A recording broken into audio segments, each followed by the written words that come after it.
Hello everyone. This is Ziki here, and I'm back with another video on the series Introduction to Beijing. Now, today we're going to be talking about the Tian'anmen Square, as you can see from the visuals there. So, the visuals I'm showing you are the tourist map, okay? And on this tourist map, you're going to find that there are so different places, all that make up the Tian'anmen Square. We are talking of the Temple of Heaven. We are talking of the Forbidden City. We are talking of the National Museum of China. We are talking of the Great Wall of China. And now, currently, China is on a holiday, and this is one of the most visited places during this time of the holiday. It is the national holiday, which is the last major holiday in China, public holiday in China.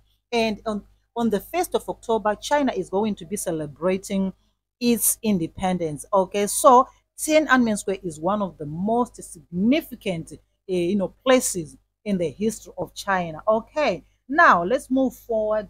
Tiananmen Square, like I said, is also known for the massacre that took place on the 4th of June 1989, where students protested and they were, a lot of people lost their lives. So this is something when you Google about Tiananmen Square is what you're going to find on the internet. Okay, now Tiananmen Square can be literally translated to Heaven Peace Gate or the Gate of Heavenly Peace. All right, now like I was talking about the history of Tiananmen Square, in 1949, Chairman Mao hosted the declaration of the People's Republic of China. Okay, so this is what is going to be celebrated on the 1st of October. And that is why when you visit the Tiananmen Square, you're going to see a big portrait at the entrance, of the gates at Tiananmen Square of Chairman Mao. This is very, very significant, okay, in Chinese history. Okay, moving forward again, now the Tiananmen Square is one of the largest public squares in the world. Okay, it lies at the center of Beijing's historical north-south axis that runs through the places that I've spoken about: the Temple of Heaven, the Forbidden City. Okay, now the square is in front of the Forbidden City, and there's a number of sites of its own, including what I've already mentioned: monuments to the people's heroes, the Great Wall of China, the National Museum, and the Mausoleum of Mao Zedong. Okay, is also found there. So indeed, it is a very significant historical, cultural, and political place for the people of China. Yes, and now this square, like I said, it takes up more than 400,000 square meters and can hold over 1 million people. This is so huge. Okay, it is very, very huge. Now, like what I always do, sometimes there are times when I used to wake up very early in the morning to go to Tian'anmen Square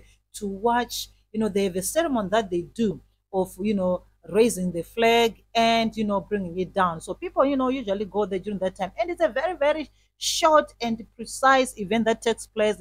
All they do is very, very marvelous. One day, I'm going to share a video of that ceremony that I'm talking about, which takes place attendance for each and every day. Okay. Now, like I said, today is the time like people are visiting because they're on holiday, and the Chinese tourists from around the country descend on Tiananmen Square to take their photos in front of the portrait of Chairman Mao. Some of these tourists are from distant rural areas and may rarely see you really see non-Asian faces in their hometown. Okay, so when they come to Tiananmen Square, they'll be seeing a lot of foreigners, a lot of us, who always visit such places, to see, and they're always, very fascinated by that. So Tiananmen Square is very, very significant, and because of its historical and ancient buildings, a lot of weddings take place there. People go there to take photos of their weddings, some to do traditional dances, and everything. And for those of you who want to know more about Tiananmen Square, you can find more information on the internet, and you'll see what each and every building signifies. Because when they were building these monuments, each and every material used, the designs and everything had a significant meaning to the whole setup. You know how Chinese culture is. China, the one thing I admire about them, they've been able to preserve their culture. Like I said, you can see in the visuals here, weddings take place there because it's so beautiful, it's so, so beautiful and very, very Chinese in every aspect. And this is also another place where you can go and see a lot of foreigners, tourist visitors who come from different places. And this, you can see here, is called the resting hall. When you enter, some of these places are not open to the public to enter inside. Some of them you can enter, but there's a certain place where you will end. You cannot go further because they are trying to preserve the equipment. They're trying to preserve, some of the monuments that are still inside the Tian'anmen Square. Okay, so when I went there, the weather was beautiful. Yes, there were not too many people because I decided to go during midweek when the people were less. Because if you go there like today, tomorrow is going to be packed and the queues will be so large. Now the opening hours, to get to Tiananmen Square is, they start from at 5 a.m.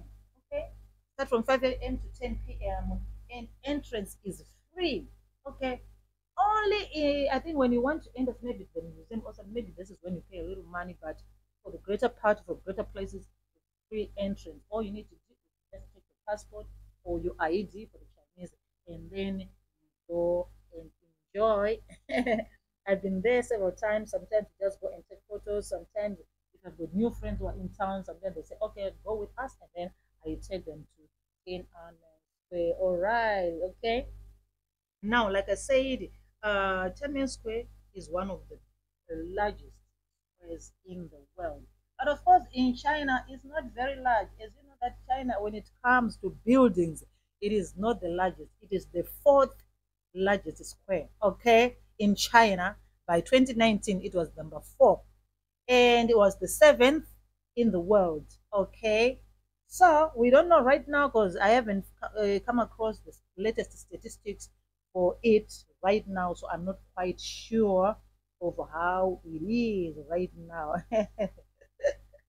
So right, anyway, going back to the historical aspect, for the past like until 1976, when Chairman Mao died, Tiananmen Square was one of the most protected and revered places in China.